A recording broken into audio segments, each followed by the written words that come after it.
in my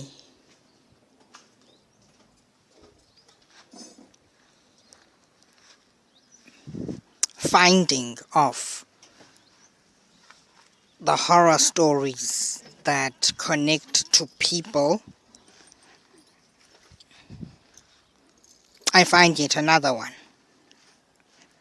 And this one I consider to be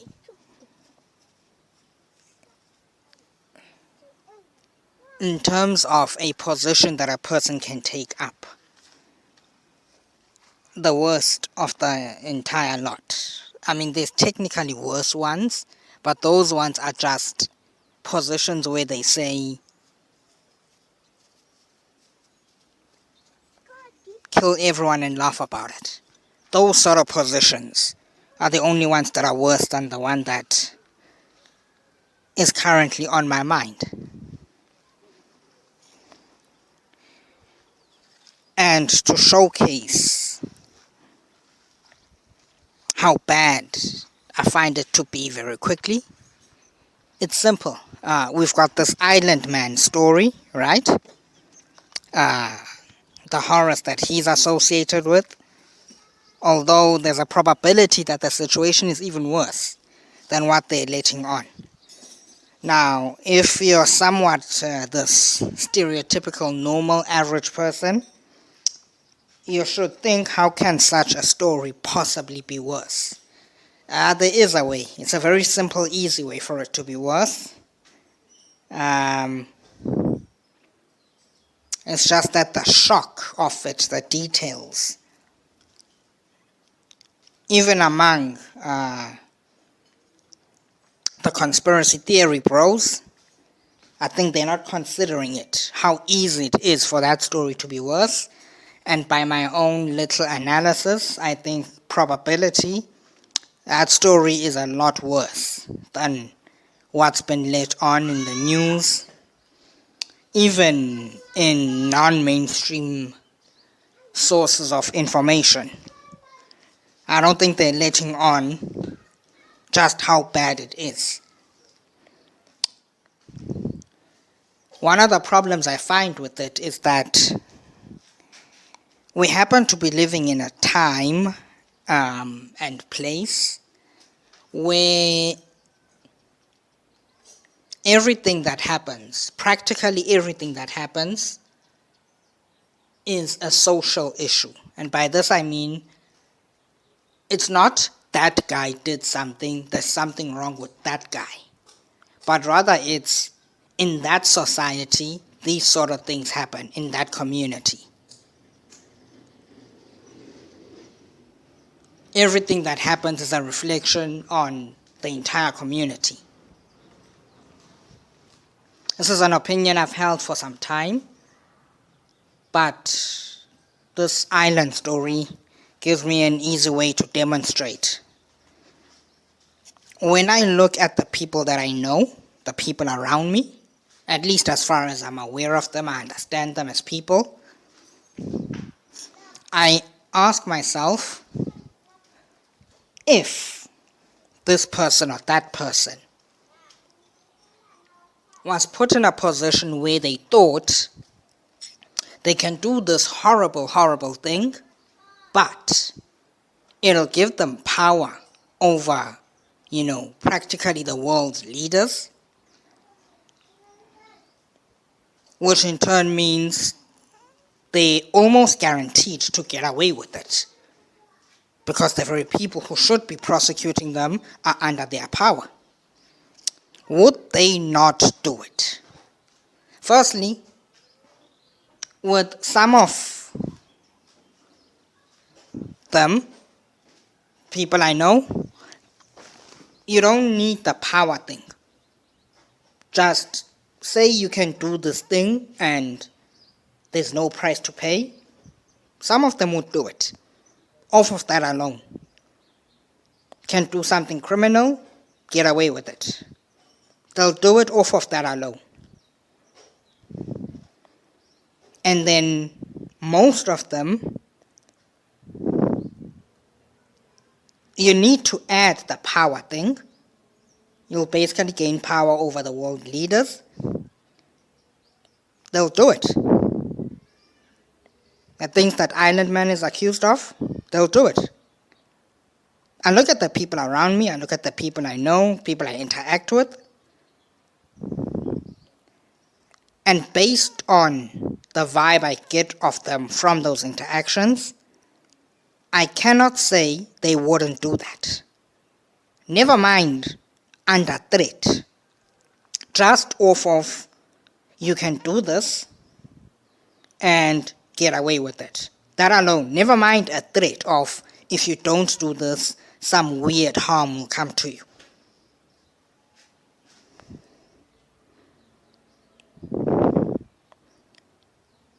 Just from, you'll get away with it, you'll get power, they'll do it. So I then look and say, what then of the people around me, of the people everywhere? Because it's the majority of the people I know. There are specific people that I look at, I can count them by name, by hand. That person would not do this. That person, you could threaten them. You could push them as far as you can push a person. They would not do such a thing. But it's very few of the people I know. And I'm not just talking about close associates. I'm talking about people I just regularly interact with. Some of the folks around the web. Based on the interactions I've had with them, the vibe they give off, sometimes opinions expressed and things like that, I cannot say with certainty that the vast majority of them would not do what the Island Man is accused of having done. And that looks to me like the average person. People right now look like horror stories.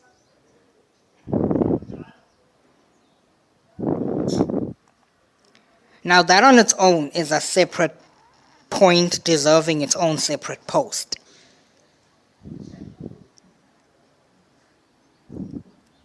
But I just want to use it here to sort of prepare you as the listener for what I'm thinking, what I find myself looking at, dealing with on a day-to-day basis, the people around me.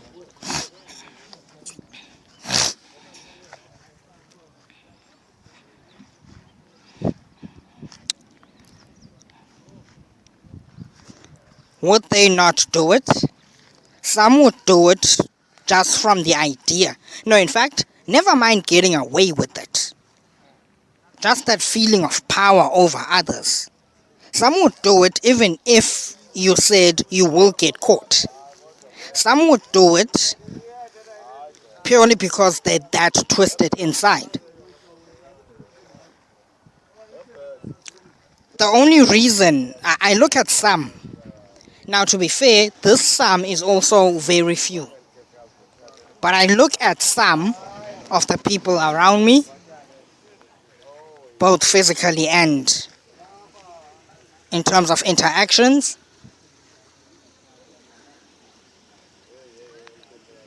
I look at some of the people around me, and the only, as far as I can judge them, the only reason they haven't done major crimes is simply because they can't think of a way to actually do the crime. They can't find a method that they consider reliable, that they consider to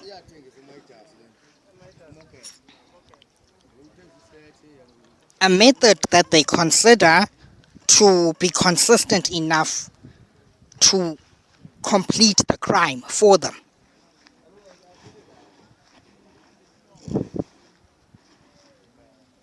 Another some are simply being held back by the law. Perhaps they do have methods, but they're being held back by the law. But there's even a very small group that I know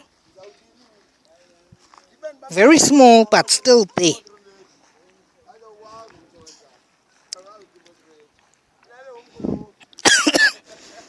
And this group isn't some edgy group of people I know. It's just they're well integrated into society and all of that. But with them, it's a matter of if someone popped up to me and said, actually, that person once committed such a horror story crime, I'm talking big crimes, or that person is a standing criminal, which is to say, they still do such things, and the only thing is getting evidence is difficult, but I have seen evidence that they've definitely done such things or they do such things, I would not instinctively argue against them. I would in fact be inclined to believe them even before I saw their evidence. And this very small group of people isn't, as I said, even a fringe group. It's a group of people who are well integrated into society, treated as normal by everyone else.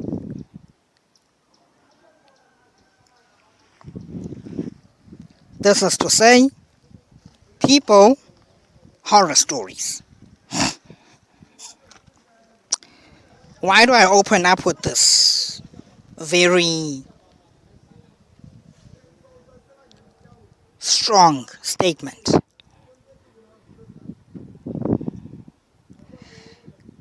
It's because I think I have in mind yet another horror story. We debate, argue various topics. A lot of them have devolved into this thing of either this or that, left or right, yes or no, communism, capitalism, that sort of stuff.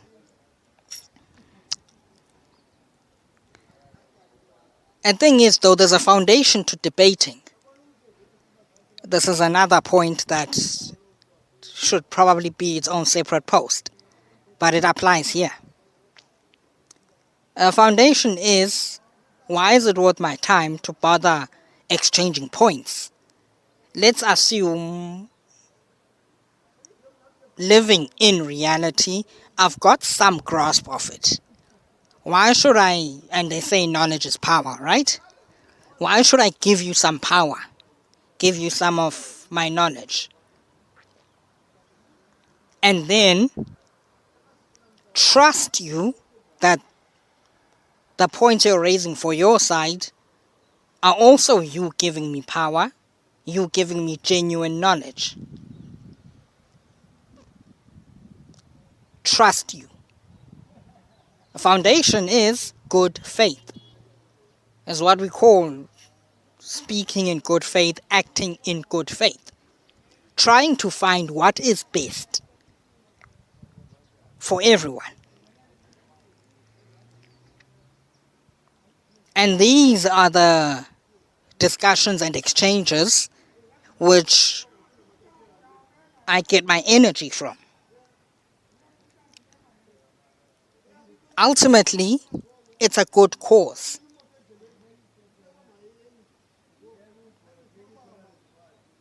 I have grievances over capitalism like nobody's business.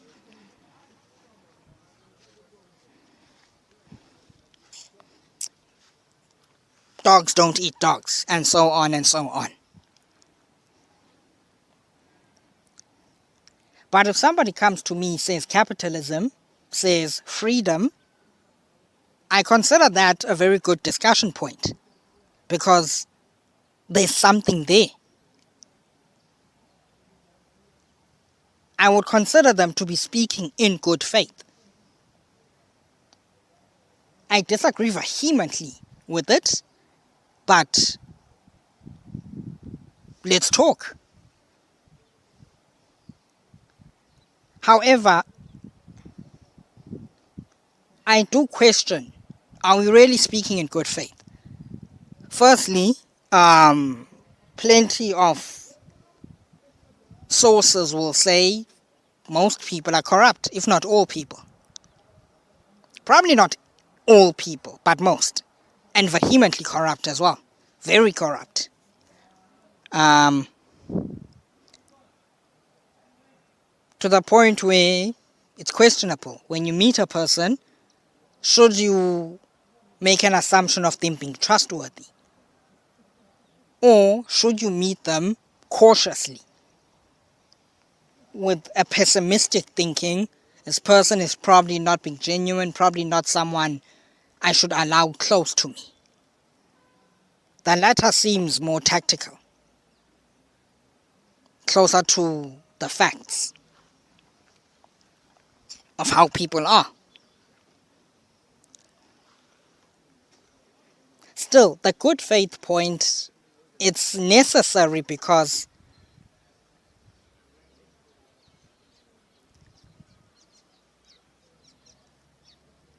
there are ways to manipulate. They do say best lies have as much truth as possible. If you've been in any sort of exchanging on topics, you should understand how that works by now. Very simple.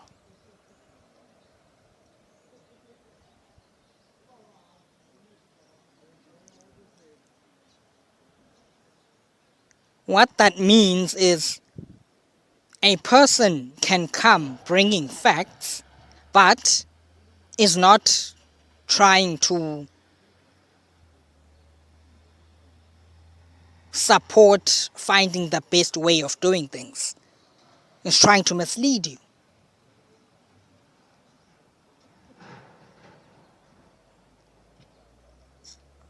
Look at some of the people we associate with genocides throughout history. How many of them will tell you about crime stats, will tell you about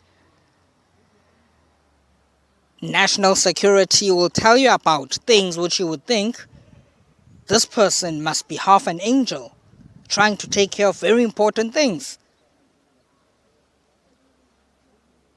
Then they do genocides. Manipulating people using facts. Partiality.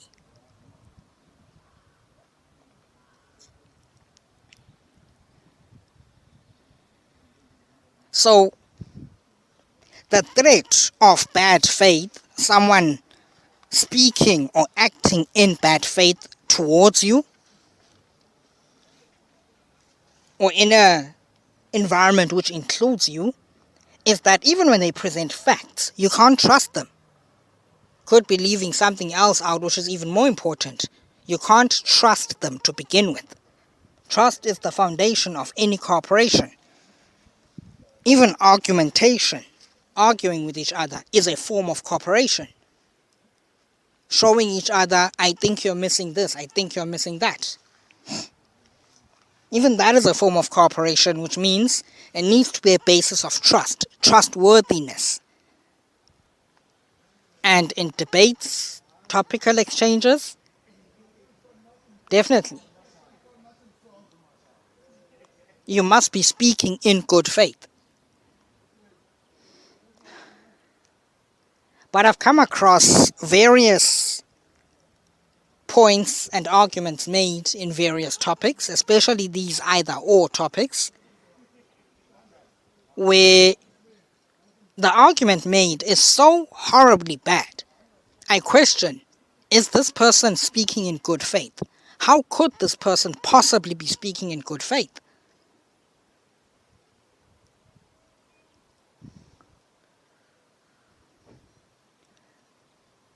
Especially when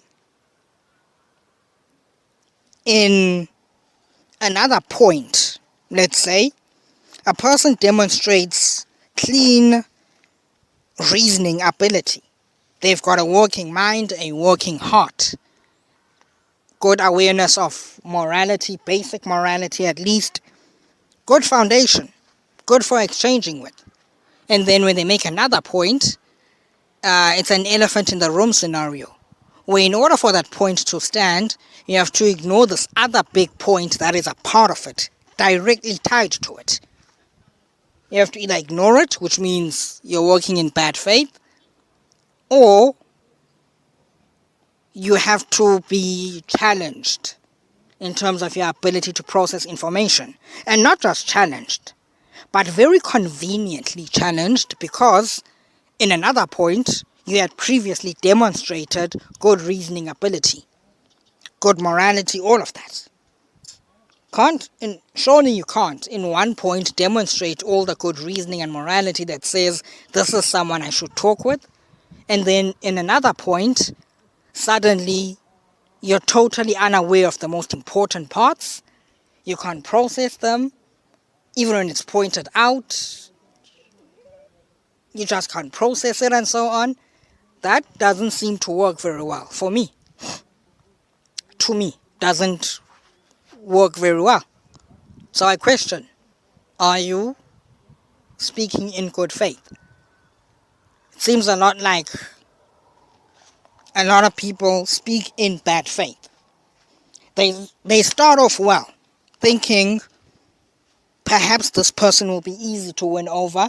Let me make that one genuine point that can be found on my side. For example, capitalism freedom. And then as soon as you answer that, for example, for every bit of freedom, there's massive danger you expose yourself to. As soon as you answer that, suddenly name calling and this aggression comes out, which says, hold on, this isn't the person who started off reasonably, started off using reasoning in the first place. Now they even say things, there's no point talking with you, which dismiss reasoning itself as a tool of evaluating things.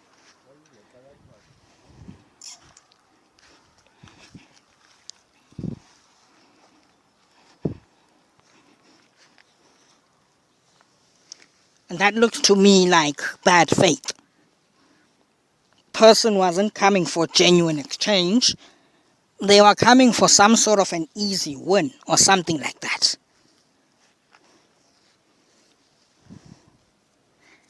And when I come across some particularly bad points made, I'm pushed very strongly to reach that conclusion about some folks. And in reaching a conclusion, this person can't be trusted for genuine information. Exchanges are all about information. What are you exchanging? It's information. It's information, it's reasoning. Suddenly, if you can't be trusted, what's the point of exchanging with you? Suddenly, the platform of exchange, which was this golden thing, now becomes just an opportunity for you to mislead me. Why should I just give you an opportunity to harm me like that so cleanly, when I don't even think there's a probability that actually the points you're making are genuine facts of the matter?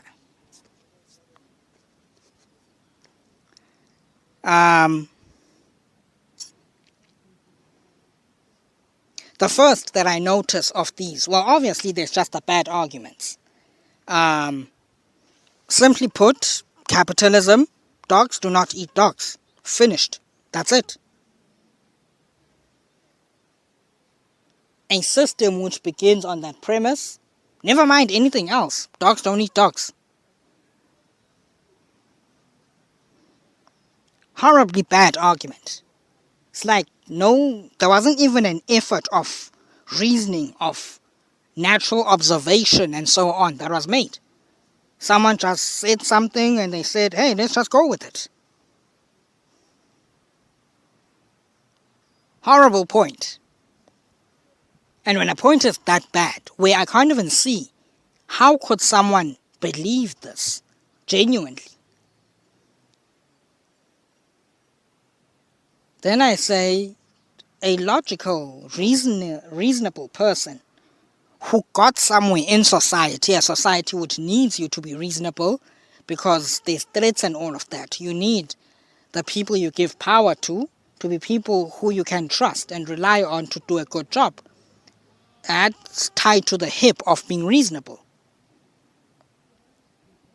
How can they then have this belief about this point which is just inexcusable? Can't even see a way for you to believe it.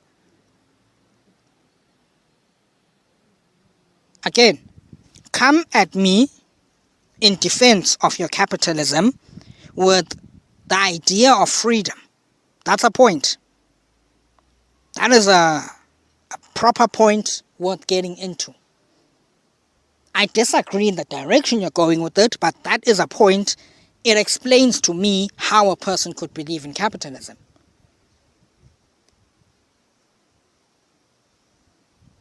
That makes sense of it, but if you come at me with dogs eating dogs, that doesn't make sense.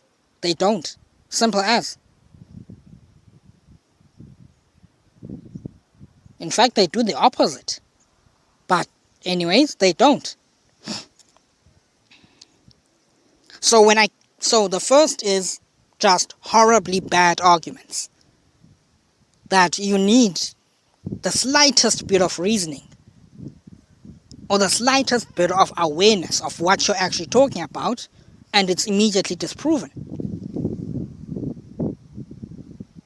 Since the person is practically already proven to be reasonable because, well, they are alive, survival needs a certain degree of being reasonable, when they then make this horribly bad point, I'm pushed to conclude bad faith. They're not being genuine. There's a second one, also easily demonstrated in capitalism. As I said, many grievances I've got against capitalism.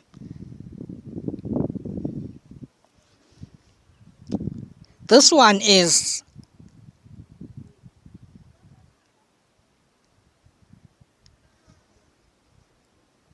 the useless points. I suppose I can call it that.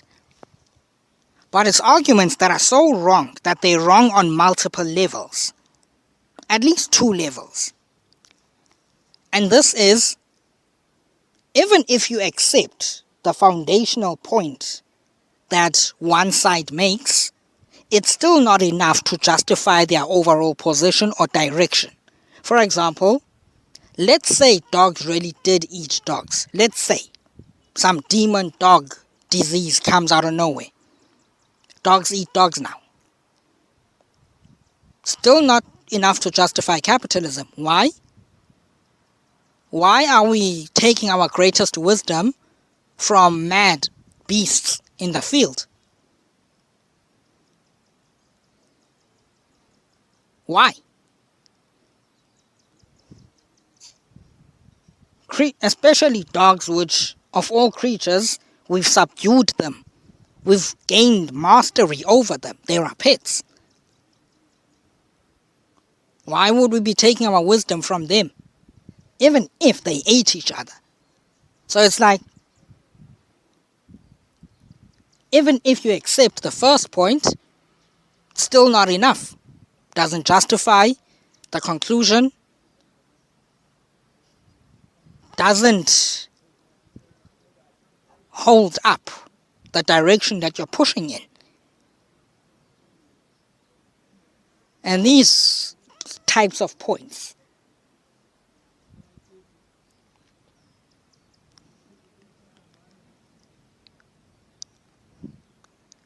really push me to just conclude either bad faith argumentation, which is to say, end the discussion, cut the person off, can't trust them, or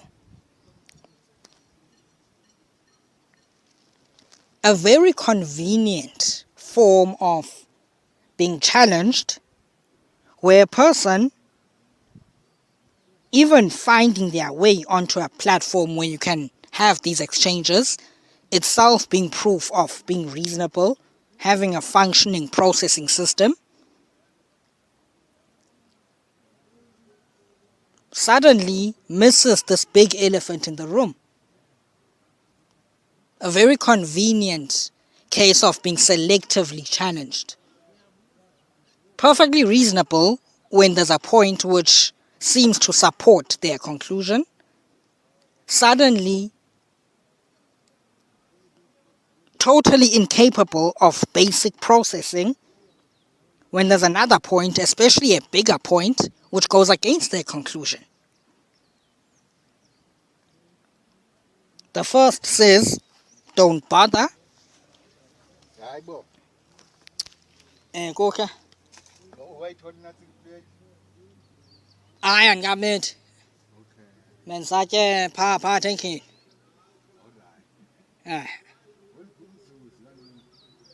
Ingathi ngowasensi kuphela.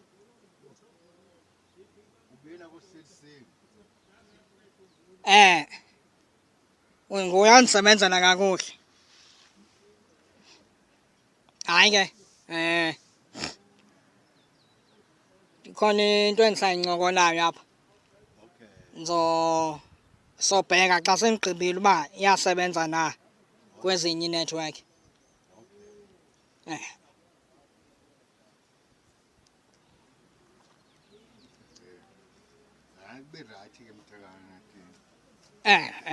Sharp. So first is you have to conclude speaking in bad faith, which means that's it, that's the end of the discussion.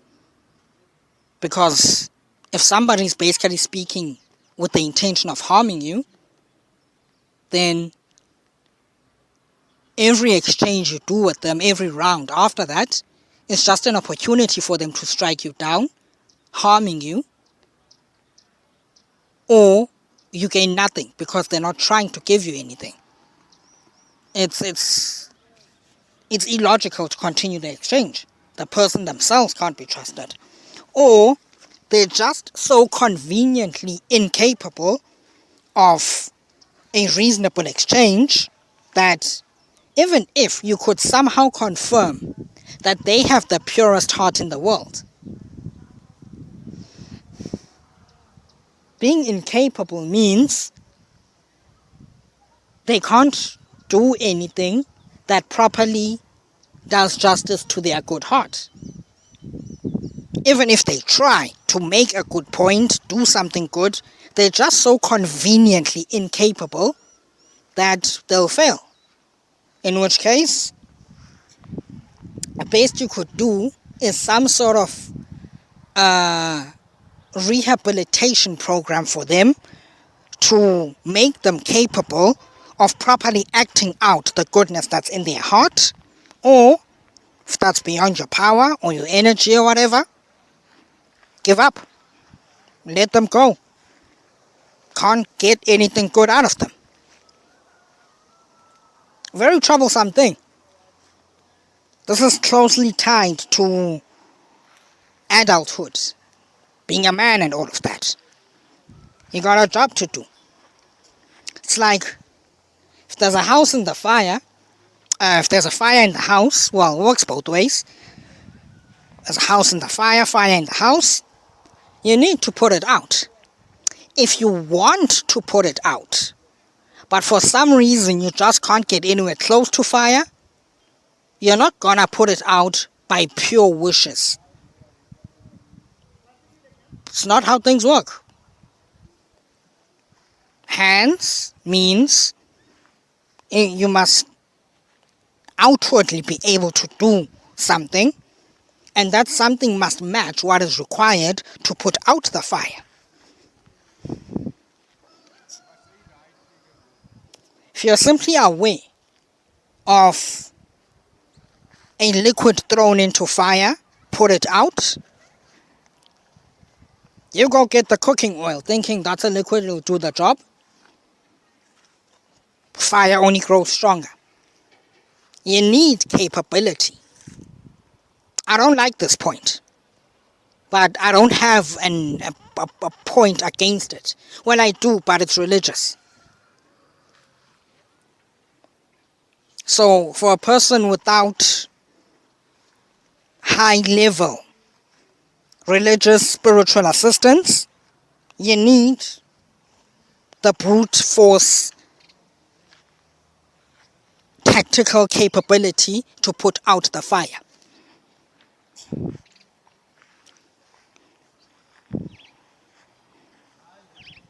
Likewise, in our exchanges,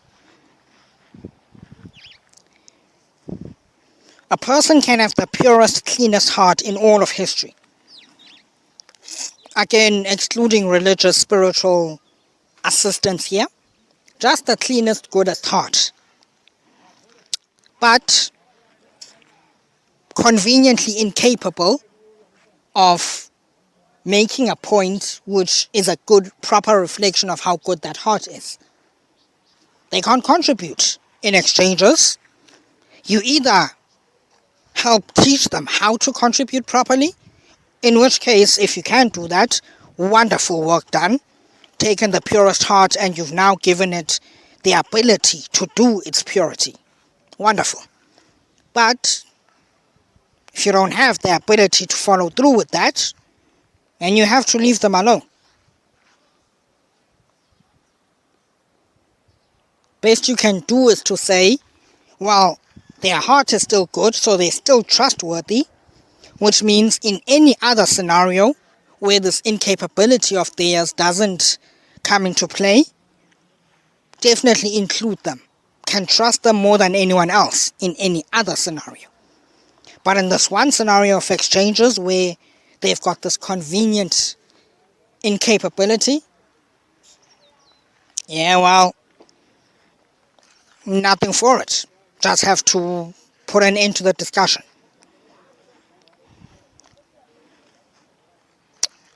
As the second type of argument I found which leads me to conclude there's a lot of bad faith speaking out there. A third is this one. This one I'm going to present here is one where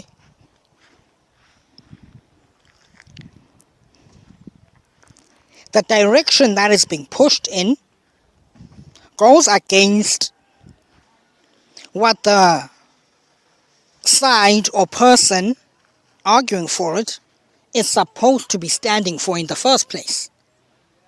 Their good faith, part of them. Again, let's go capitalism. Capitalist argues freedom, but then they support mega corporations which basically enslave people. The request they make for the capitalism, free market and all of that, directly goes against the freedom thing that they're supposed to be standing for. The very reason you're listening to them, thinking they might have something important here. That's what I found with this point.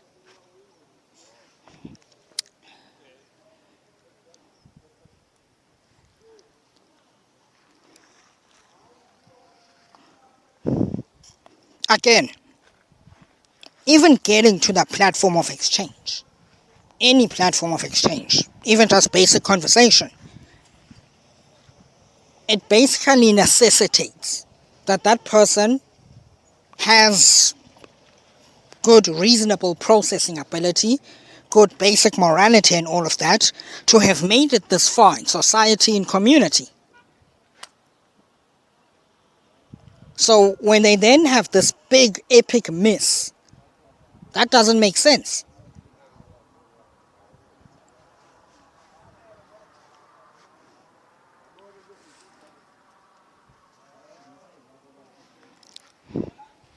Well,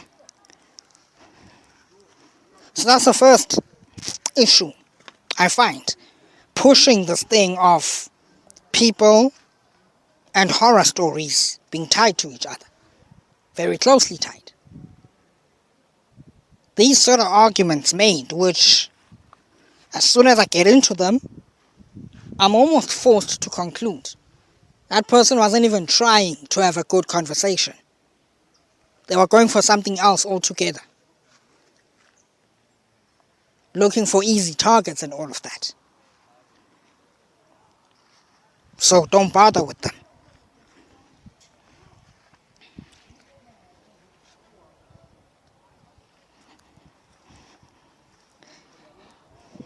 But there's another point to point out before I get into it. And that is a basic stereotype we've got nowadays. Now this one is tied to the whole either or thing that many discussions have devolved into. Left or right and so on. When you got left or right, this one works best because it's very positional, physical, mathematical. You've got a line down the middle, someone standing on the left of it, someone standing on the right of it. You can tie a rope to the two people, and then they both walk towards each other, and they meet in the middle of the rope, a position which is equally far and equally close to each person's original position. Middle ground, they call it. And there's the stereotype that this is supposed to be reasonable. Problem is, this still is tied to the hip of good faith. You have to have good faith in your exchanging, because an untrustworthy person can use manipulation to scheme people over to their side. Because to find the middle ground, you basically tie the rope, right? Well, here's the thing. In tying the rope, you're assuming that each person's starting position is the extreme end. But what happens if, being reasonable and all of that, one person has considered what the other side is fighting for, or is supposed to be fighting for, and in considering this, trying to balance things out, really find the best way forward? Because life exists on a balance. You can't just sacrifice one side. You need at least a little bit of the different sides. Too much light will blind you. Too much darkness will make you go mad. You need a bit of each side. Even during the brightest day, there's still shadows. Because if it was just perfectly bright, we go blind. At best, we go blind. But one person has done what everyone should be doing, which is considering the other position, what they stand for, the important thing about them. And so in considering this, they started moving closer to the center. So previously, let's say they were far left, now they are center left, which is to say left of center. That's what I'm trying to say, at least. Just slightly to the left of center. But the other person hasn't done this. They're still far right. Very far. If you then use this rope tying method to find a reasonable position with them, that's not a pretty picture. Because what happens is the middle ground between a person who's just left of center and a person who's far right, or even let's say two people leaning in the same side. One slightly left of center, the other one far left. Their middle ground isn't the absolute middle ground of the topic. It's actually moving away from the middle ground of the topic. You see? So you still need a good faithedness even with such methods. a way of saying what truly is the reasonable position here that accounts for all the fundamentals in life that mustn't be dismissed or discriminated against. What truly?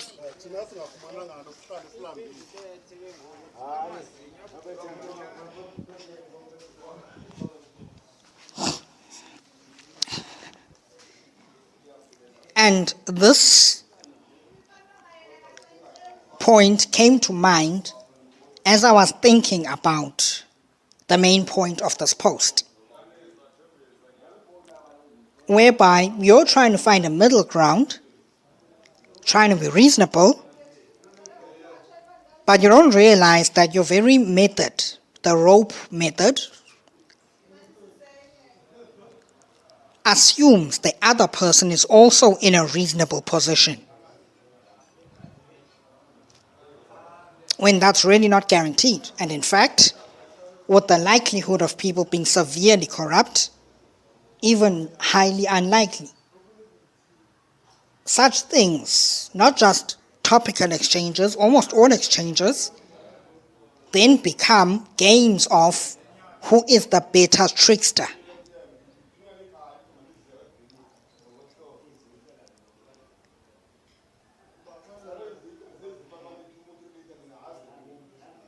A lot of the methods we use to try find solutions when there's differences between people assumes a genuineness to the expressed differences. Doesn't account for the possibility, and really I think probability, that at least one, if not both the parties, is genuinely just a trickster trying to do harm, straight up. Hence, we've got such ideals or ideal-based systems, and yet corruption runs rampant. Problems seem to not end. Because you just assumed that the people are genuine.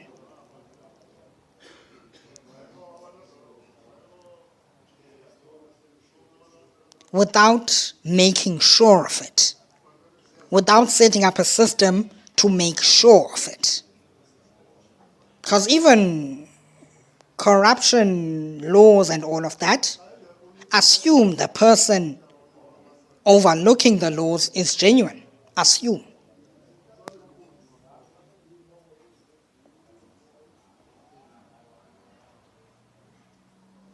The slightest point I can think of to defend this simply assumes there's a limit to just how corrupt people can be. I think this Islandman story, if there's one good thing about it, it's highlighting to the most vanilla of people that the horror stories are not far away. They're right here. As I said, I look at the people around me, the vast majority of them, I cannot say would not find themselves in the position that the Islandman is accused of having occupied. I cannot say that. And with even some of them, just give them the slightest incentive, the slightest push, they would jump towards his position, jump towards it. Horror stories are not far away. It's all people. Well, not completely all people, but definitely people are there. Big part of it. It's their lives after all.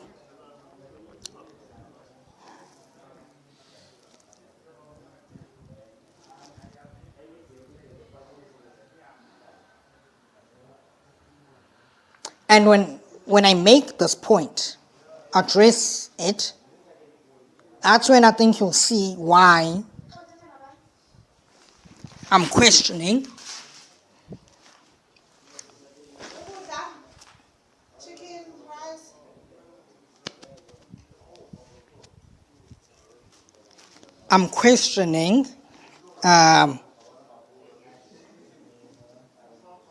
in fact, I'm convinced, not completely, but strongly pushed towards the conclusion that most are not arguing in good faith.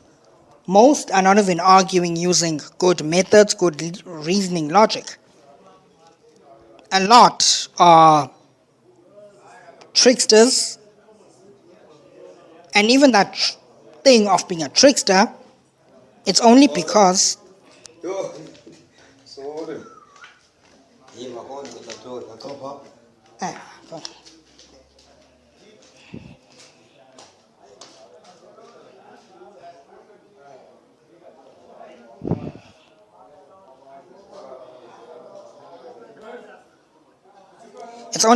they don't have the straight power to just brute force, take everything from everyone, leave everyone in absolute misery. Only because they don't have the straight power to just do it. So they turn to trickery because they still want to essentially do harm to others, but they don't have the brute force for it. Take it to martial arts, boxing. You learn the ducking and the weaving because you can't just straight punch through the opponent's defenses. If you could straight punch, you wouldn't bother learning the ducking and the weaving. You'd just straight punch. So, when a person has learned the straight punch, that doesn't mean they've got a love of the game or whatever. For the most part, some perhaps they do. There are some things that I myself have a love of the game for. So, I'd say some do. But when there's something tangible to be gained from a victory, I think the majority just do what they have to do because the straight punching method isn't exactly available to them. So they learn the ducking and the weaving. When you watch them, you think it's an artist at play. No, just a guy who couldn't punch with brute force. So he had to learn the ducking and the weaving if he wanted to win fights. I think that's where a lot of people are. Especially with topics relating to morality. Let me show this. Here's the actual point. Remember I said the third type of horrible argument is when the very request being made before you get to the points supporting that request is one which goes against the very side that the person is supposed to be standing for. The very principle that says to us, let's hear this guy out, he might have something important. In this case, it's the traditionalists with family values. Specifically, the side that the feminists oppose. Don't know what to call it.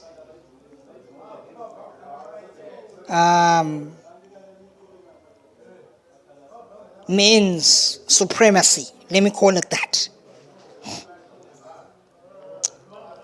The thing is, though, especially coming from my religious understanding, but even from my secular understanding, I understand that anything which is properly bad is bad for everyone. The thing about how crime never pays is true. Assuming the laws are okay, at least, crime will always do more damage to society than anything which even the criminal could gain from it. It's always more harmful.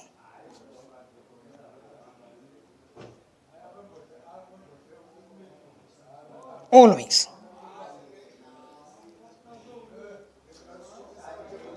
So, this point from the male supremacists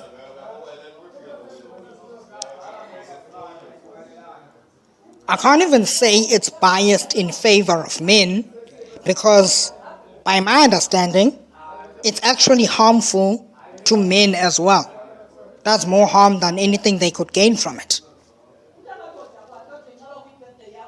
So I can't even call it biased in favor of men. I'll call it biased against women, but definitely not in favor of men. Seeks to do harm to women, works to do harm to women, but when you get to the technicalities of how it actually works, it doesn't do a favor for men, just harms women. Harms men as well, but horribly harms women. Here's the point. Or at least it is expressed in that line from Big Boy, one of my favorite rappers. He says in one song, "You get the house, kids, cars. Everything we had was ours, now it's all yours." That's harsh. He flows like, he's got flow. He's got flow.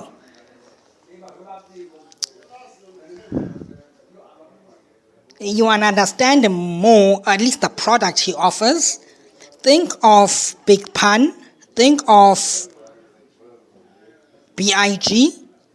But instead of them having endless flow for days, they've got a basic foundation of very good flow, but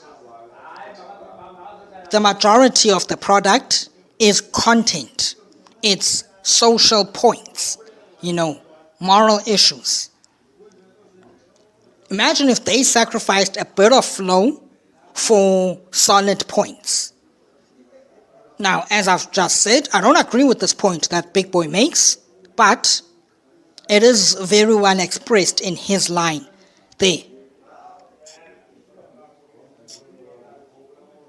In Your Dreams, featuring the epic Janelle Monáe.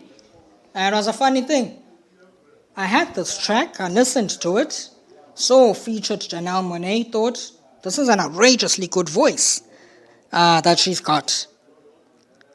And then watching one of the award shows, I see her performing there and I'm like, what? I thought I'd never see this person because the song is like from 20 years ago. And here am I seeing them now on TV. And she still got it. Performance that she did, wonderful. Great performance. Just the performance itself. Wonderful. In my opinion, honestly, one of the best voices ever. Certainly among the ones that I've heard. Outrageously good voice. Anyways, you get the house, kids, cars, that's harsh, he says. And that's the point, that the law is biased in favor of women to the destruction of men.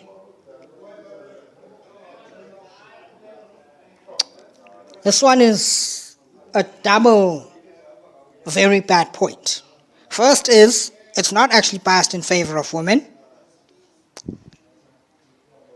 Second is, it's so bad, it actually goes against the very family values that the traditionalists are appealing to when they make these sort of points. Like, it's a horrible, horrible point. Besides the points that basically the neo-Nazis make, basically just saying exterminate everyone, besides those sort of, points where it's not even sensible, there's nothing there to grab onto, it's just hate being spewed. Besides those sort of points, this is the single worst point or argument I have ever come across. I mean, as a religious person, I listen to atheists, and they are not all of them, but they are decently reasonable. I can listen to them when they make their points. I disagree, but we can talk. This is horrendous. How do I start? Firstly, the point. Like, it's a triple very bad point, actually. Even quadruple. You do the counting as I list them out. The first is, it takes the value of the woman and it says zero value. Totally dismisses it, which is horribly wrong on its own. Firstly, because the dismiss. Secondly, because the actual value of the woman is far greater, even than the value of the man. It's way, way greater. I was raised by an unmarried mother, but in a marriage, the value of the woman is massive.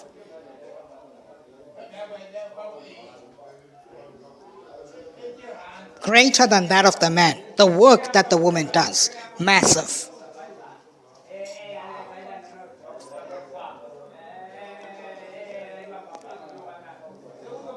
And it even contradicts the very reasoning used by the traditionalist here.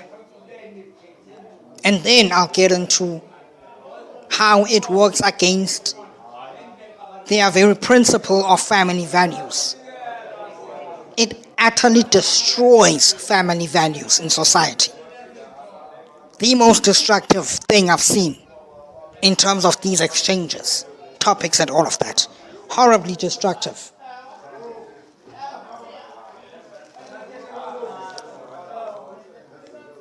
Let me start with the contradiction. That's the easy one. The traditionalist begins by talking about how a good woman. So firstly, there is a goodness in women. Ting, ting, ting. The dismissal is therefore wrong. A good woman is basically a housewife raising kids, taking care of the house. The man works. Now, I don't dislike, in fact, I like that idea. But the way it's being used here is the horror story. Another sort of a distraction comes up, a tangent.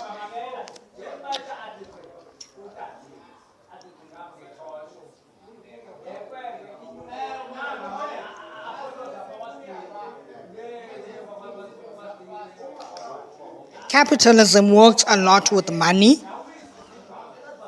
uses that as a representative of freedom and so on, success.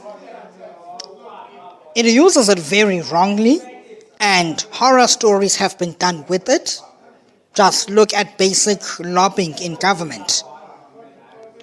Horrible violation of government systems. Horrible violation. Just lobbying. That's the tip of the iceberg.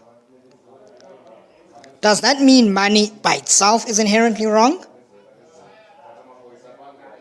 Does that mean success, personal success, wealth, inherently wrong? Does that mean the concept of freedom is inherently wrong? Just because someone or a side used it in a horribly wrong manner. You can take a hammer and break someone's head with it. Does that make hammers by themselves as a concept horribly wrong? Or can you not, with good intentions, acting in good faith, take the same hammer, build a house with it? Just because a point is used either in a horribly wrong manner or by someone with horribly wrong intentions, doesn't mean the point or the content of the point by itself is horribly wrong. In fact, lots of it is actually decently good. And it's just a matter of someone with bad intentions did bad things with it. In many nations around the world throughout history, laws are used oppressively in biased ways. Does that mean laws and legality is inherently wrong as a concept? No. Same thing here. I'm a fan of the picture of the traditional family. Working man supporting women. Big fan. I'm not a diehard though, because I'm actually quite familiar with situations where sometimes you need both of them to be working in the field. At other times, you need both of them to be staying at home. At other times, you need the woman to be the one working, the man to be staying at home. And even personality types where sometimes it's just a matter of the woman is the better worker, the man is the better supporter. Well, not sure if I'd go that far, man being a better supporter, but certainly a woman being a better worker. Life is massive, these things can happen. So I'm not a diehard for that family, traditional family picture. But in a reasonably normal scenario, I'm a fan of it. I'm in favor of it. Anyway, how it's used here though, horror story. What happens is, the traditional man says, I want a woman staying at home, kids, house, so on. But then you get to the divorce proceedings and it's like, what? I bought all these things. Why is she getting them? And it's like, you already recognized why she's getting these things. You said you wanted a woman who stays at home and so on. That means you recognized a value in someone to stay at home. In fact, it's so strong the way you recognized this value, because it's not just a value to you, it's a fundamental that needs someone who's going to be basically absolutely committed to it, no holds barred. Because if you just want someone at home, you can hire a security guard. You're working, right? You've got the money. You can hire a security guard. You can hire a housemaid. You can hire a garden worker. Whatever role you need performed at home, you can hire someone for it. You can pay money for it. Even that role which you don't mention in a discussion that I think kids should be a part of, you can hire someone for it. Even that role. So why then would you look for a wife instead of just doing these hires? And especially in the day and age of capitalism, money, where money is such a strong authority, that with that, people probably won't go against you. Almost no risk of betrayal or anything like that. Especially if you hire multiple parties to essentially be witnesses against each other. When you've got all these sort of securities that come with simply hiring people for these different roles, why do you call for a wife who will basically be lifetime committed to the roles? All of them, by the way, as a single person most of the time. Why? Because the roles are so utterly important.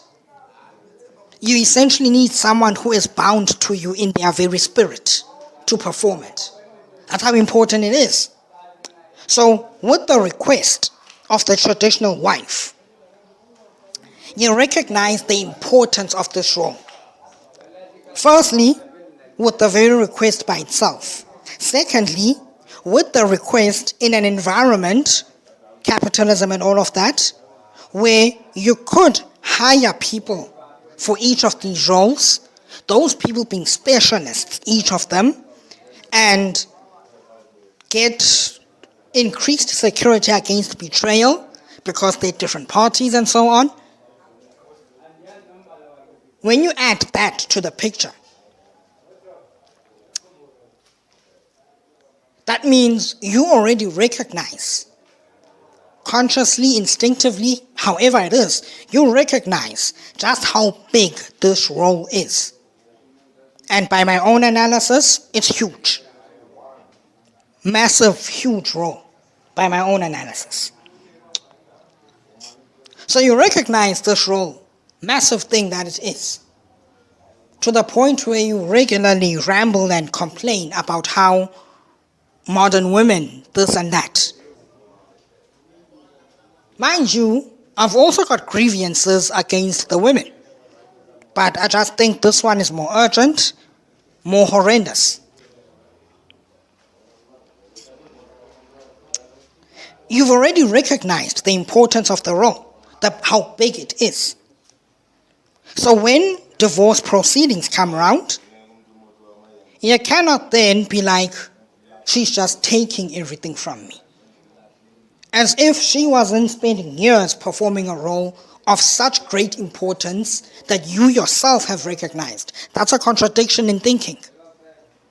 Contradiction, clean. Which means the point of the laws are biased in favor of women. We need to go back to traditional family picture and all of that. At least the way they make it here, it's already dismissed as soon as you've got a fundamental contradiction like this. That's a fundamental contradiction. Then, so first there's the contradiction. Elephant in the room that's being missed. Second is really just how big the woman's role is. You see, you say, what's the point? Splitting house, car, everything. What's the state's job? It's to take care of its people, take care of their family and all of that. It's to ensure, as far as possible, good return on investment for everyone. So let's look at the return on investment that comes with marriage. For the man, previously after moving out of your mom's bunker, got your own apartment, whatever it is, you're working, come home, cook your own food, do your own laundry, all of that. Couldn't properly focus on work, not as far as you possibly could, while taking care of yourself by yourself. However, you get the woman takes care of the house, cooking, all of that. Healthy cooking as well, mind you. There's a difference. You can go to a restaurant and order a home-style meal. It's not the same as when it's actually a homemade meal. It's not the same. There's a difference. You're getting the proper food, the love and the care. An invaluable thing, mind you. We are not just physical. We've got that side of us as well. I call it spiritual. Others will call it psychological. But that side of us, we've got that. And it's a big deal.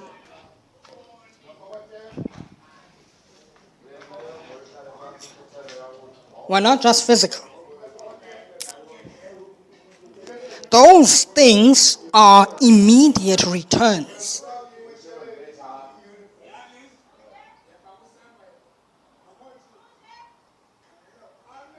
Those are immediate returns that you get.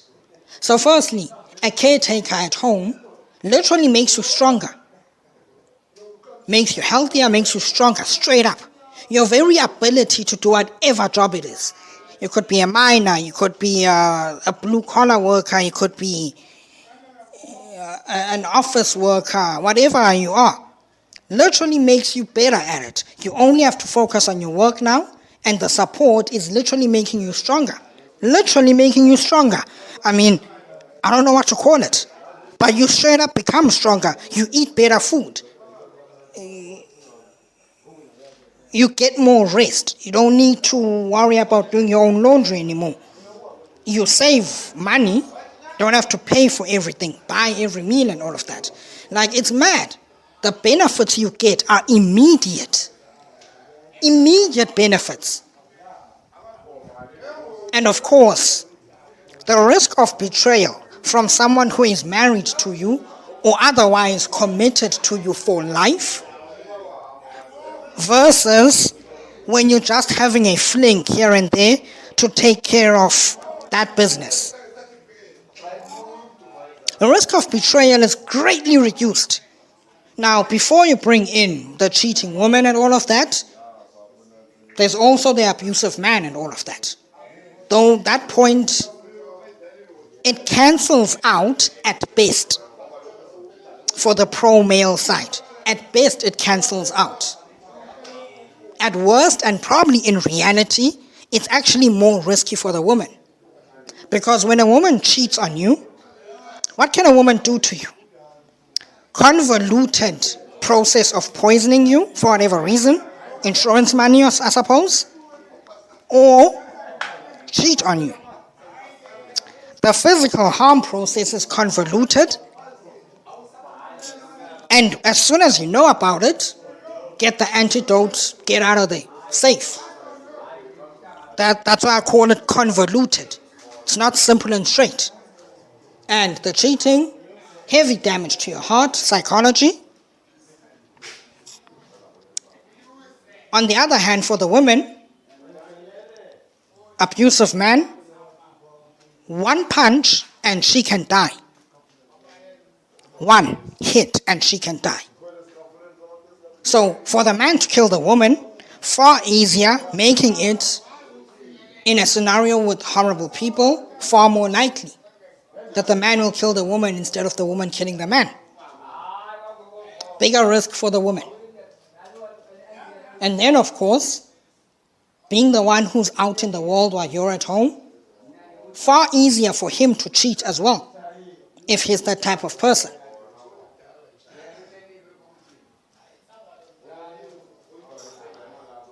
When you actually get into it, it's worse for the woman. Decently worse for the woman. Not just slightly, decently worse. All right, continue.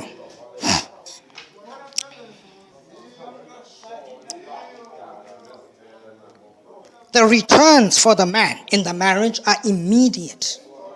As soon as they're married, or as soon as they're committed to each other and going together, returns.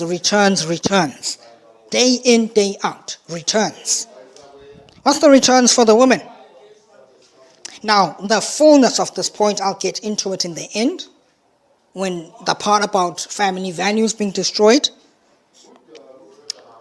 What is the material returns for the woman?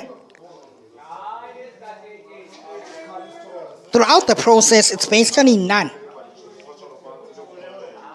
So then, when the divorce proceedings come around, the man has already earned everything he wanted to earn. What has the woman earned from this? So for the law to then say she gets the house, kids, cars, I say, honestly, it's not enough compared to what she has been giving.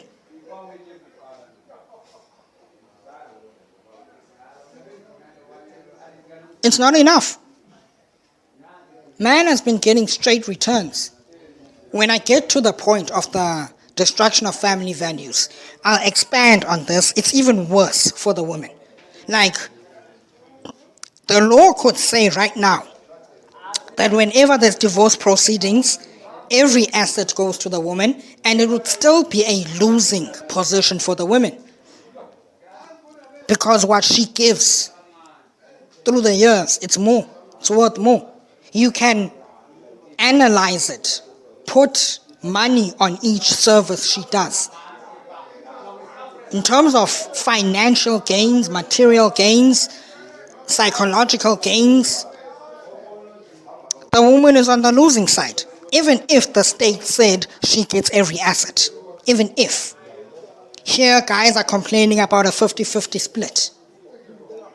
Horrendous point. Horrendous point. Dismisses the value of the woman's work that you've already recognized when you made the request. I want more traditional women. I want a traditional wife. You already recognize the value, the role that she plays, what it does for you. And yet suddenly, when the court says, well, the process of this system where the woman is at home, the man is at work, it's one where the man gets immediate benefits and has been getting them through the years. The woman doesn't get immediate benefits. So Let's balance out the benefits, and you find still the woman's on the losing side. Still gains less than what the man has gained from the marriage.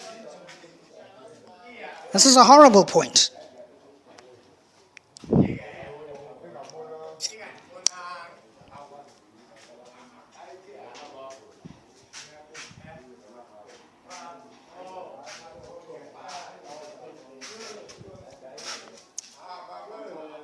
So, the point is horrible because it dismisses, firstly, the woman's role. Secondly, the fact that when you actually get into it, the woman's role is worth more than any number of house car. Like, here's the picture, actually. Here's the real, actual picture. If I was to make an offer to you, I should put this at the end. I will give you a house and a car.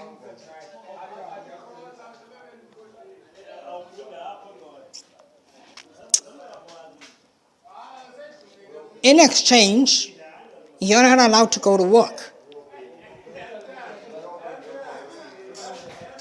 The person you trust the most will probably cheat on you because you know how the young girls do. Never mind them being a cheater in general. You know how the young girls will dress in the office, winking at him and all of that. The person you trust the most will probably cheat on you multiple times, has a decent probability of bringing home a disease to you, and you also have the strongest blood tie to the person that you hate the most in the entire world, and the law will also say you have to meet that person at least once a month. If I gave you that offer, would you take the house and car, or would you say you'll keep your freedom, you'll keep your inner peace? You can work your way up to a house and car. Imagine that. That's just a quarter of the picture. Didn't get into the full details of it, which are just worse for the women. The woman's value is honestly greater. And then, the cleanest proof of this is in the fact that the very complaint about house, kids, cars, that's harsh. The very complaint is contradictory to the entire thinking of this request, because the entire thinking begins with, I want a traditional wife. In other words, I recognize the value of the role she plays. And it is so great that it's better than if I was to just hire people to perform each role. Garden specialist, house cleaning specialist, laundry specialist, security specialist. It's better to just have one woman doing all of that than to just hire industrial specialists for all of that.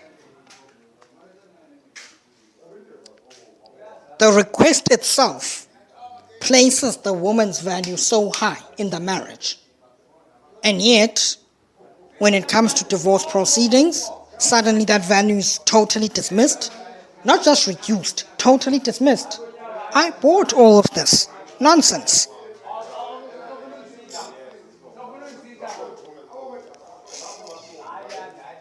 That's honestly like a company president when he buys new equipment for the factory. He then says, I bought all of this with my own money. Totally not recognizing that the workers are the ones who made the products, who sold the products, so that he could then have the money. He's simply the guy who controls the money, really. The functional role he plays, it's controller of money, distributor of money. The actual functioning of the company, it's 99% the workers. Would you then, in an evaluation of the value of the two sides, president and workers, say the workers did nothing the president bought all the new equipment. You wouldn't, because it's straight up dishonest.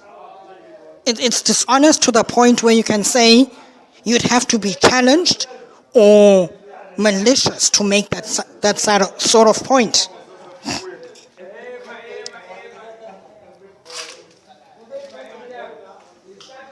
So then, how is it any different in the divorce proceedings? Woman's been giving you the benefits all these years with trust on top of that. But when it comes to divorce proceedings, she must get nothing. It was your money that bought everything. What a horrible, horrible point. Like, it's just horrible. I cannot see it not coming from a place of either astounding confusion. Again, it's that convenient incapability of processing. You could be reasonable when you made the request, because the request is reasonable.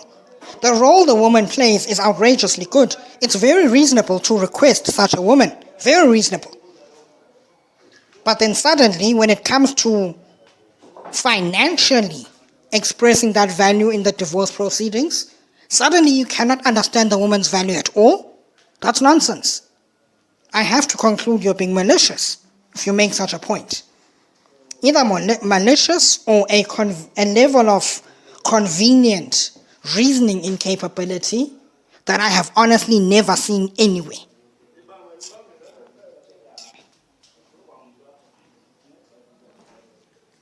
When I hear the racists talk, and they even get to their extermination talk, they'll begin with crime rates and all of that, showing reasoning. Then as soon as you answer that, social injustices and all of that, as soon as you show any ability to answer that, suddenly insults are thrown at you. You're this, you're that. Making it clear this point was coming from pure hate, not from actual proper reasoning. But this point about the law being biased in favor of women and the request for the traditional women for laws supposedly neutral, more in favor of the man, self-contradictory. Cannot be making such a point.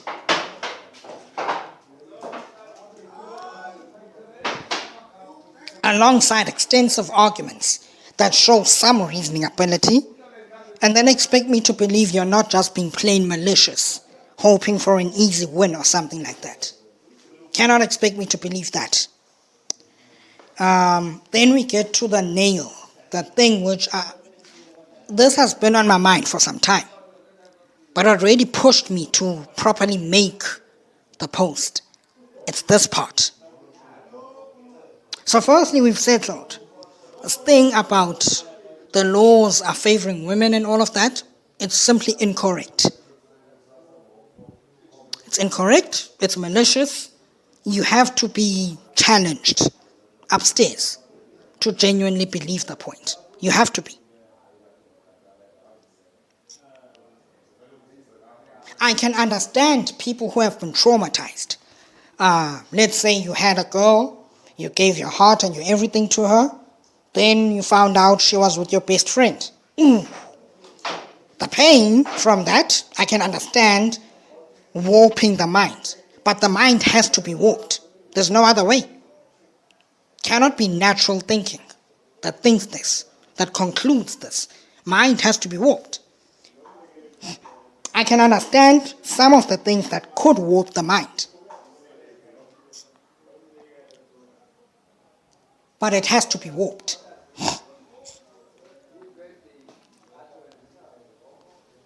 Problem is, you balance it out. For every broken-hearted man, there's literally a dead woman. There's a woman who's been raped. There's a woman who is still currently in an abusive relationship in a community which is all about if the marriage fails, it's the woman's fault. Stereotypes, stigma, and all of that. For every broken-hearted, no, in fact, there's more women being abused than there are broken-hearted men. Definitely more.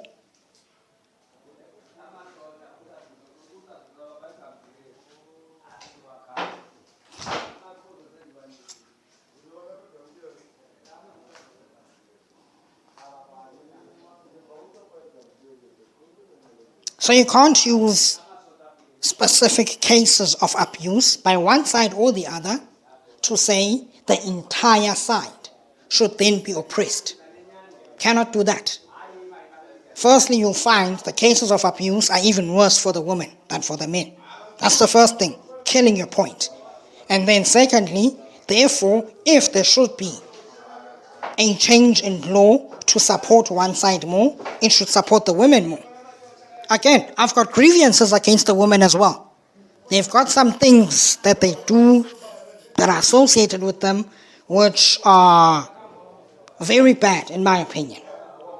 But not as bad as this, as far as I understand them.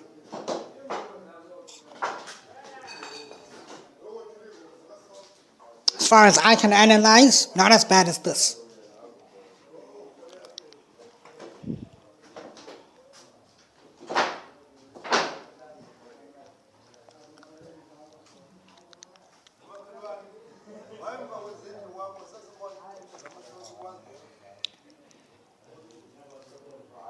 So let's get to the horror story here. The traditional side is supposed to stand for your family values and all of that. While the modernist side is supposed to be all about the individual freedom, this is supposed to be the family values, protecting the foundation of society. Because family is the foundation of any functional society. We are born babies. Family is a fundamental. You need it. So this side they're supposed to be protecting. When then I analyze and I find they are doing the biggest damage to it with their request, I cannot forgive. Here's the damage. If the request is granted, in other words, when divorce proceedings come around, each person gets what they came into the marriage with, or at least gets what they physically bought while in the marriage. Something like that. Kids are split up or something like that. If you grant that request, you utterly kill marriage. Here's how. As I said, if I make you such an offer, here's what the full offer entails. The woman has also moved out of the parents' house, has to survive. So she has been working, studied a course, got an office job, started a career, was getting promoted, was going to get a further promotion, become manager, branch manager. She had her career, just as much as the man. When you then say, modern women, I want the traditional woman, we must encourage that. To the modern woman who has had to survive by herself, another point. Before I continue.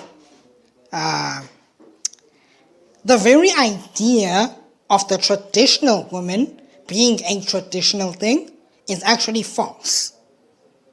Actually, get into the actual records of history.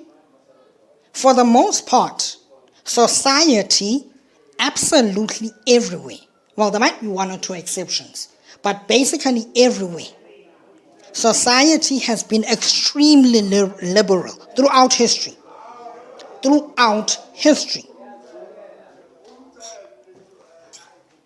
Society has been liberal.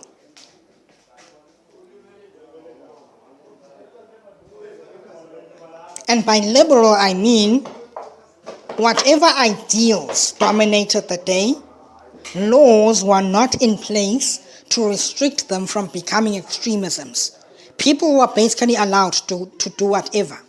Most of my examples come from my religious sources, but society has been liberal throughout the ages.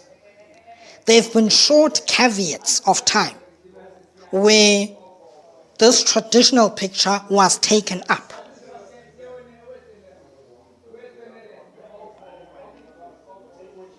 The main one, funny enough, being when the democracy was taken up, but only the men can vote. Funny. Push for freedom, restrict one side. Literally half the picture. Funny thing. Okay? That happened. At those times, in those Western communities, that was when you had the traditional family picture. But for the majority of history, extremely liberal. People have been corrupt for ages. How could women have survived if it was not liberal? It's a necessity. It's a logical necessity. Because the processes, remember that point, a good heart alone doesn't put out the fire. You need the actual capability. The capability, the know-how, what is needed, how to apply it. Not just a good heart alone. How could women have survived? We know people have been corrupt. So it can't have been the traditional family picture, men were good men. Can't have been. Most of history, you had your slaveries. That on its own should shut down any discussion of men were good men throughout history. None of that whatsoever. Especially to the traditionalists. Because most of the traditionalists in this context are also supposedly aligned with religion. And of all religions, it's the one that provides the most evidence and claims about society being extremely loose and liberal throughout history. Cannot associate with that religion and then say you think that throughout history it was the traditional family picture. The religion itself says it wasn't, basically. Straight up. Cannot do that. Another contradiction.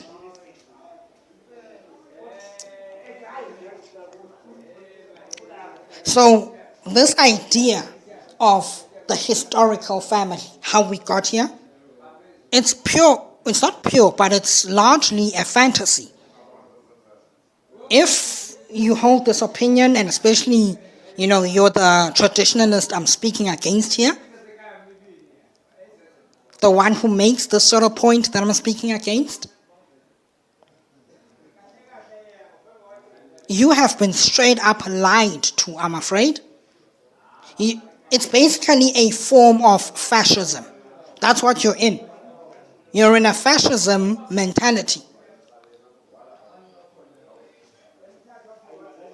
Back then, you had a proper man, proper woman. I'm sorry, that's a fantasy. At least the fascists, the political ones at least, they can point to direct evidence of a day and age when their nation was high and mighty. Not a very good nation, mind you, if you get into the details, but somewhat high and mighty. But this position you hold of most of history, the traditional man, traditional woman, it's not supported by evidence. You have been straight up lied to. It's worse than fascism, your position. Genuinely. Right, getting back into it. A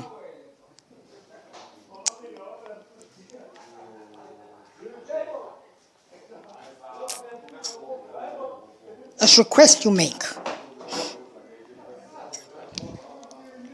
The woman had her own career, all of that. She had a pathway up the ladder in the age of capitalism especially. And by the way, capitalism isn't new. It's just more formalized now.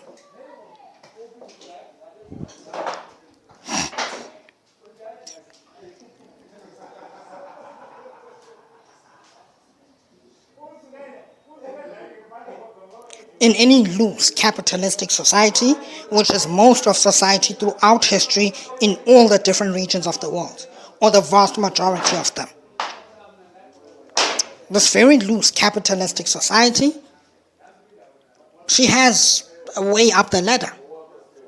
Then you say she must give all of that up, because that's what becoming a traditional wife means. Firstly, you immediately give up your income, you immediately give up your career advancement. Firstly, would you do that for a house and a car? No, you wouldn't. Secondly,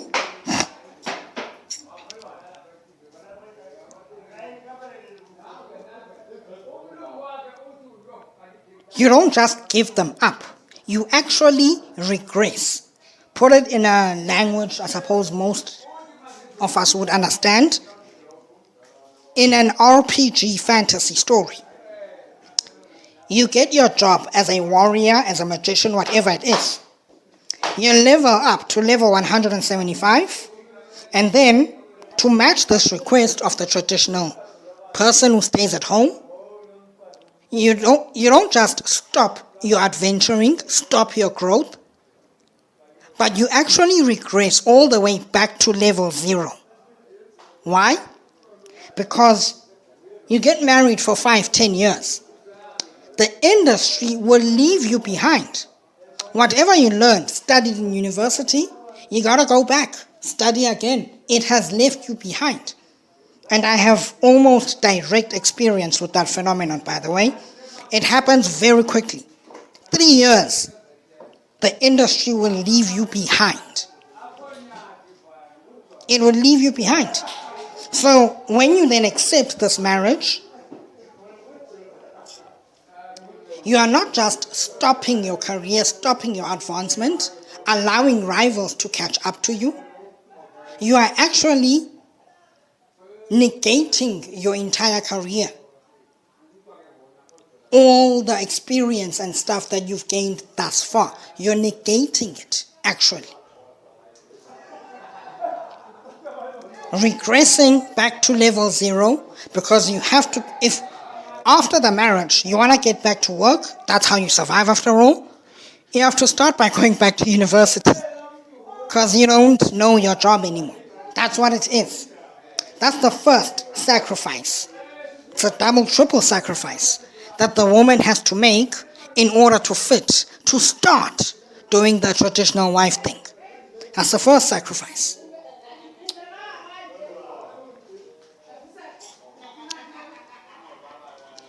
The second sacrifice is the risk she takes, because men are known as cheaters and all of that.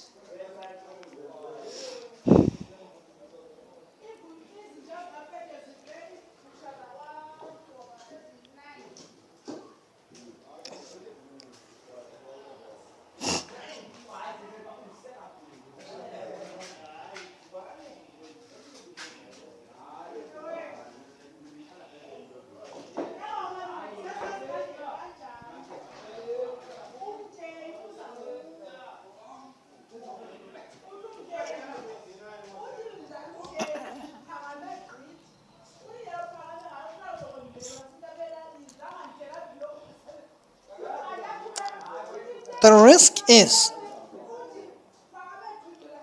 by giving up the career, by giving up your independent survival method, regressing it back to level 0, by giving that up, and especially if you go hard traditional, you essentially become stay-at-home, cutting yourself off from the community besides big community events. Even your connections, which is where woman's strength is, you're largely diminishing them. Because you don't want your husband to think you might be cheating on him because you're always out and about in the community, right? Cut all of that off. That's a big risk. You're giving this person a level of trust that you honestly shouldn't give any person. It's too big a risk. In a world where we've got island men and all of that. Too big a risk. Huge risk being taken. You're basically taking all your entire life's work, all the leveling you've been doing, you're switching job, and you're saying, I'm going to invest it all on this person being good to me for the rest of my life. Because you're killing your independence. You're killing it. That's a massive risk to take. You as a man would not take that risk on anyone. You would not. The state could give you insurances and insurances. If your woman cheats on you, if your woman doesn't cook for you, it could give you 100 insurances. You would not give up your independent strength. You would not. But you request the woman to do so.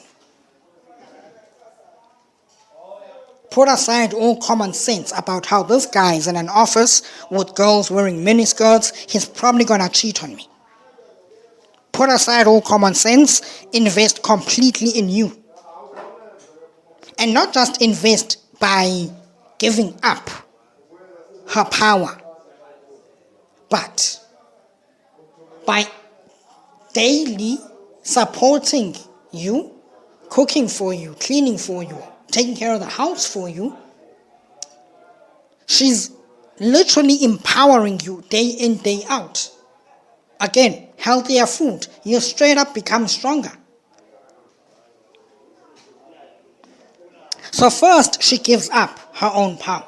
Secondly, she actively works day in, day out to make you more powerful. As an individual, mind you. Because by the time of the divorce, 5 years later, the power, the way you could focus on your work, knowing the house is taken care of, made you even better at your job. At the end of the 5 years, you have gained promotions, your business has expanded, you have gained at the end of the 5 years. Those are gains that cannot be taken away. Even if the state takes your house, your car, even your company itself, you've got the strength, you've got the know-how, the field practice, you've leveled up so much. Within 3 months, you'll have another company running. Within a year, you'll be a millionaire again. Within a year. What do you really lose when the state takes those things? Very little. And the request from the traditionalists is that the state shouldn't even take those things. On the other hand, the woman who gave up all of this risk assessment we're doing here, she must get practically nothing simply because it wasn't her who physically bought the goods. That's madness. Madness, absolute madness. So firstly, she must regress herself. Secondly, at the end of the proceedings, when the divorce happens, she must then gain nothing to survive on while she still goes to university. She must then get nothing. You then, when you do this, make this request, if it's granted, you take marriage, whose value you've already recognized. You take marriage and you make it the dumbest decision a woman could ever make. Because firstly, she must give up so much. Things that you wouldn't give up. I could give you a diamond and say, exchange your entire career for it. You would not take the diamond. Because you know the importance of independent survival ability in a world where people cannot be trusted. You know the importance of that. You would not take the diamond.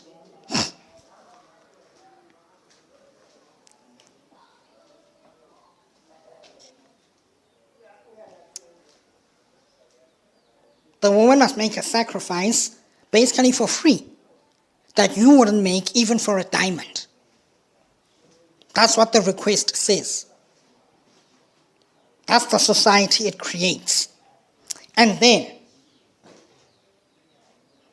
she must also take the risk of continuously empowering you when you are probably going to cheat on her and leave her after you find a younger thing. Probability, that is. She must take that risk. Give up everything, empower you. Secondly,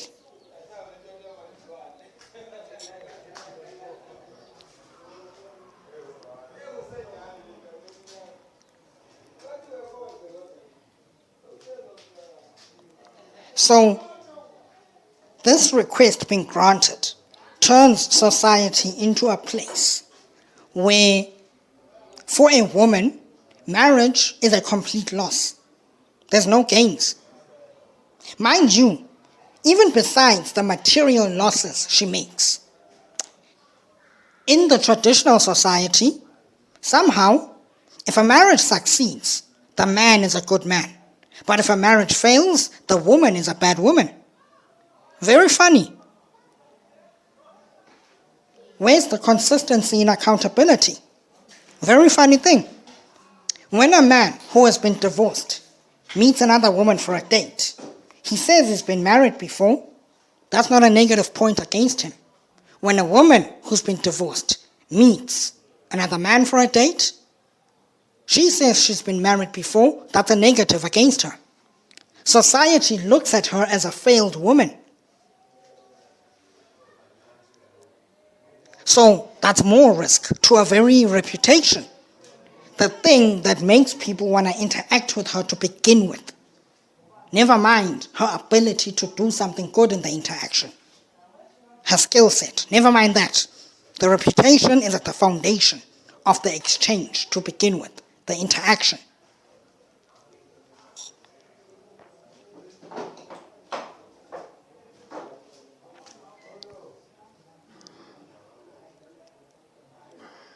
So this request of this return to tradition, which is a fantasy, mind you, it never happened. Very rarely happened. It turns marriage into the worst decision a woman could make as far as her survival is concerned. Says the man can and should think about his survival. But the woman is judged completely on taking a risk which can only be explained by she loved him so much. And you necessitate that level of honestly straight up retarded love as the standard by which you measure the very goodness of a woman. If you had a daughter and you want the monster of a person that you probably are, if you had a daughter that you genuinely loved, would you want such a society for her to live in, where her survival is basically pinned on another person who will probably cheat on her? Her character is judged by whether she loves this person to the point of retardation or not. And if this person fails her, like he probably will, she gets nothing out of it. Would you recommend her to take the traditional woman route if you loved your daughter and this was how things worked in society? I would not recommend it for my daughter. In fact, if society became like that, something would not survive. Either I would change that society or I would straight up die trying. I would not let that happen for my daughter. I would not. Such a huge risk, such a huge loss at the very beginning of their marriage. And then the probability. Here's the added power it gives the man in his corruption. Here's what it does. The man takes the woman, okay, gets empowered by her on the daily, fully serviced by her, and then, soon as he's tired of her or wants another woman, first he goes for divorce, But hey, let's say the law is not completely in favor of men. If he just goes for divorce without the woman having done something heavy against him, a state will not give him everything, the house, the car, everything. So in order for the state to give him everything, he must then make the woman be the one who initiates the divorce. So, she will not just do this to her entire life's investment. So he starts cheating on her, verbally abusing her, and it even gets to physical abuse, all to make her give up on the marriage, be the one who initiates the divorce. And remember, the society says if there's any failure in the marriage, it's the failure of the woman. She's got no security system against this now. This thing that happens even in the current world, which the traditionalist is complaining, is biased in favor of the woman. These abuses which are already happening, the traditionalist is saying the law must change to basically create no security for the woman against them whatsoever. Would you want this for your daughter? No good person would want this for their daughter, for their sister. Never. Cannot want it. Cannot. I would not allow it. If I have a daughter and that's how the society is, something is dying very quickly. Either that type of society is dying, or I'm dying trying to kill it. Straight up. Simple as.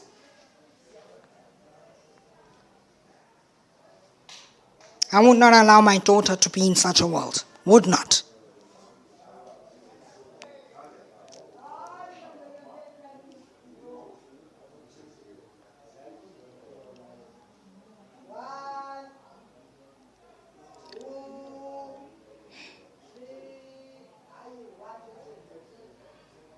Leaves the woman with no security whatsoever.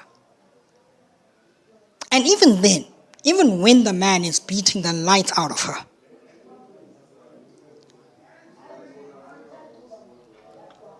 normally a person in any agreement, in any cooperative agreement, alliance, treaty, they stay in the treaty as long as it's actively beneficial. As soon as it stops being beneficial, they can freely leave the treaty. That's a fair treaty. Both parties must be gaining all the time. But now, you've essentially hedged the woman into the marriage, because if she leaves the marriage, she leaves her entire life investment. Because remember, gave up the career, gave up the job, gave up the opportunity of continuously advancing. Basically regressed herself all the way back to level 0. Has to go back to university before she can be competitive again. And how many graduates do we have today who can't even get jobs to begin with? It's a huge loss she takes when she chooses traditional woman life. Huge risk she takes when she basically puts all her investment into a man who will probably cheat on her. As soon as he's tired of her, starts beating her up.